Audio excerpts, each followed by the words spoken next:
يأكلون أموال اليتامى ظلما إنما يأكلون في بطونهم نارا. جو یتیموں کا مال ظلمت کرتے ہیں گویا وہ اپنے پیٹوں میں جہنم کی آگ کو بھرتے ہیں. کتنے ہمارے معاشرے کے اندر ایسے افراد، اسی وجہ سے ہمارے معاشرے کے اندر علماء پیدا ہونا بند ہو گئے، حفاظ پیدا ہونا بند ہو گئے، دین کے داعی پیدا ہونا بند ہو گئے، مسجد کے لیے نمازی بننا بند ہو گئے. وجہ کیا ہے؟ ہمارے اعمال صحیح نہیں، ہماری دولت صحیح نہیں، ہمارا پیٹ صحیح نہیں. جب تک ڈاکٹروں سے آپ جا کر آپ پوچھیں، اگر آپ حضرات میں سے کوئی ڈاکٹر ہو حکیم ہو میری اس بات کی تصدیق کرے گا کہ جب تک پیٹ کا حصہ صحیح رہے گا انسان بیماریوں سے محفوظ رہے گا. پیٹ کے اندر خرابی آئی تو انسان بیمار پڑ جاتا ہے. چھوٹا بچہ بخار آ گئی، ڈاکٹر کے پاس گئے، پیٹ میں درد، بخار، سر درد، ڈاکٹر کہتا ہے کہ فوڈ پوائزن ہو گئے. بچے نے کچھ کھا لیا ہوگا چلتے پھرتے، اس میں فوڈ پوائزن ہو گئے.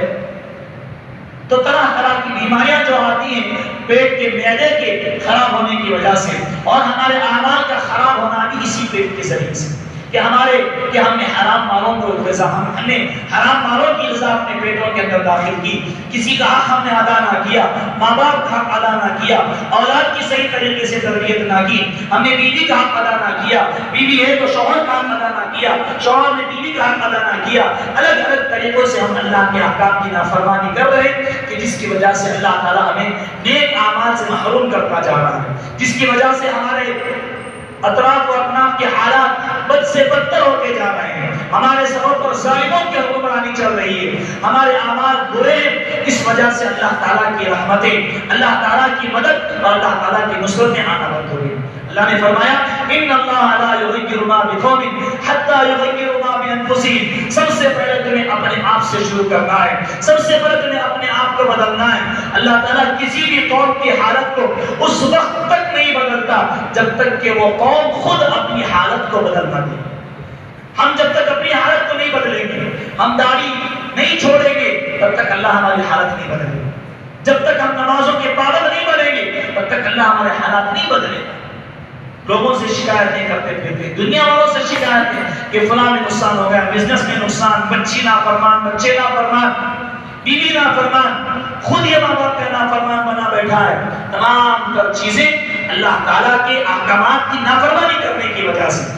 دنیا کے حالات کا، دنیا کا نقشہ ہم بدل سکتے ہیں. اللہ نے فرمایا وَلَا تَهِنُوا وَلَا تَحْزَنُوا. ان حالات کو دیکھ کر، ان ظالموں کے کرتوت کی بنا پر، ان ظالموں کے ظلم کی بنا پر تم غمزدہ نہ ہو جانا. وَلَا تَهِنُوا وَلَا تَحْزَنُوا. تمہاری اعانت نہیں کی جائے گی، تم غمزدہ نہ رہو گے. اللہ نے ایک شرط لگائی، کب؟ وَأَنْتُمُ الْأَعْلَوْنَ. یہ فرمایا کہ تم ہی سربلند رہو گے، تمہاری ہی حکومت رہے گی، تمہارا یہ روب چلے گا. ایک دن آئے گا کہ تمہاری حکومت رہے گی، وزیر اعظم تمہارا رہے گا، وزیر خزانہ تمہارا رہے گا، وزیر فلاں فلاں فلاں فلاں جتنے بھی ایم پی سے سب کے سب تمہارے رہیں گے. اللہ نے ایک شرط لگائی وَأَنْتُمُ الْأَعْلَوْنَ إِن كُنتُم مُؤْمِنِينَ. اگر تم ایمان والے. صرف نام ہمارا مسلمان ہونا کافی نہیں ہوتا، نام بھی مسلمانوں سا رہے، کردار بھی مسلمانوں کا رہے، ہمارے اخلاق بھی مسلمانوں کے رہے، ہمارے اعمال بھی مسلمانوں کے رہے، ہمارے معاملات بھی مسلمانوں جیسے رہے، سنت نبوی جیسے ہمارے معاملات رہیں گے. ہمارے معاملات میں دھوکہ پایا جاتا ہے، جھوٹ پایا جاتا ہے. کوئی بزنس کر رہا ہے تو کسی چیز کو دھوکے سے اٹھا کر دے دیتا ہے. سامنے والا پیسے دے کر پھنس گیا، کیا کرے گا؟ دھوکہ ہو گیا. معاملات میں صحیح نہیں. کسی کو کوئی کسی کی گواہی دے رہا ہے، جھوٹی گواہی دے رہا ہے. معاشرت صحیح نہیں، پیر کا حق ادا نہیں کر رہا، ماں باپ کے حقوق کی پامالی کر رہا ہے. اولاد کی صحیح تربیت نہ کرنا اولاد کے حقوق کی ناپامالی کرنے کے برابر ہے. یہی اولاد کل جب آگے بڑھے گی آپ کے خلاف کھڑے ہو کر اسلام کے خلاف لڑے گی، آپ کے سامنے کھڑے ہو کر اسلام کے خلاف لڑے گی. اگر آپ نے اس اولاد کو، آج یہ چھوٹے چھوٹے جو بچے ہمیں نظر آتے ہیں، چھوٹا بچہ سمجھ کر ہم اس کو چھوڑ دیتے ہیں کہ بچہ جب بڑا ہو جائے تب دیکھیں گے، بچہ 14-15 سال کا ہو جائے تب نماز کو جانے کا حکم کریں گے. بچہ جب 10 سال کی عمر میں آپ کی بات نہیں سن پا رہا ہے، آپ نے اس کے خلاف کوئی تربیت نہیں کی، تو کیا گارنٹی کہ آپ کا بچہ 15 سال کی عمر میں نماز پڑھنے کا عادی بن جائے؟ اللہ کے نبی صلی اللہ علیہ وسلم نے فرمایا جب بچہ 7 سال کا ہو جائے تو نماز پڑھنے کی عادت ڈالو، جب 10 سال کا ہو جائے تو نماز نہ پڑھنے پر اس کی تنبیہ کرو، یعنی اسے مارو. کیوں؟ کیونکہ 10 سال کی عمر میں کیا نماز فرض ہو جاتی ہے؟ 10 سال کی عمر میں نماز فرض نہیں ہوتی، بلکہ نماز 15 سال کی عمر میں فرض ہوتی ہے۔ جب وہ بالغ ہوتا ہے تب نماز فرض ہوتی ہے۔ لیکن پھر بھی اللہ کے نبی صلی اللہ علیہ وسلم جو رحمت للعالمین ہیں، جو مشفق تھے، جو رحیم تھے، ہر ایک پر رحم کرنے والے، لیکن آپ نے فرمایا جو بچہ 10 سال کا ہو جائے نماز نہ پڑھے تو اس کی تربیت کرو، اسے مارو۔ کیوں؟ کیونکہ اللہ کے نبی ڈاکٹروں کے ڈاکٹر تھے، حکیموں کے حکیم تھے۔ آپ کو معلوم تھا کہ 10 سال کی عمر میں اگر عادت بن گئی، باپ نے ماں نے اگر اپنے اس کے بچے کی نگرانی صحیح طریقے سے کر لی تو 15 سال کی عمر میں جب نماز فرض ہوگی تو موت تک اس کی کبھی کوئی نماز قضا نہیں ہوگی۔ ہزاروں ایسے افراد جن کے ماں باپ نے ان کی تربیت اس طریقے پر کی، آج بھی مساجد انہی کی بنا پر آباد ہے۔ یہ جو جمعے کے مسلمان، یہ جمعے کا مجمع اللہ کے نزدیک کوئی معنی نہیں رکھتا۔ کیا صرف ہفتے میں ایک نماز فرض ہوتی؟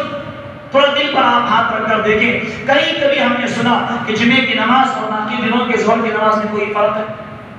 جمعے کی نماز بھی فرض ہے، باقی دنوں کی نماز بھی فرض ہے۔ باقی دنوں کی ظہر بھی فرض، فجر بھی فرض، عصر بھی فرض، مغرب بھی فرض، عشاء بھی فرض۔ صرف جمعے کی ایک نماز کی ہم نے پابندی کرنی۔ باقی دنوں اور جمعے کی نماز میں فرق یہ کہ جمعے کی نماز کے لیے خطبہ واجب ہوتا ہے، باقی نمازوں کے لیے خطبہ نہیں ہوتا۔ جمعے کی نماز کے لیے 2 اذانیں دی جاتی ہیں، باقی نمازوں کے لیے 1 اذان دی جاتی ہے۔ ہم نے فرق بنا لیا، جمعے کو ہم نے بڑے اہتمام سے ادا کر لیا، باقی نمازوں کو ہم نے گھٹیا سمجھ لیا۔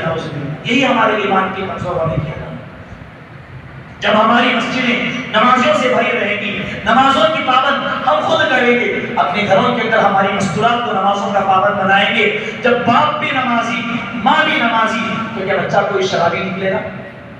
بچہ کوئی کیا نشے کا کوئی عادی نکلے گا؟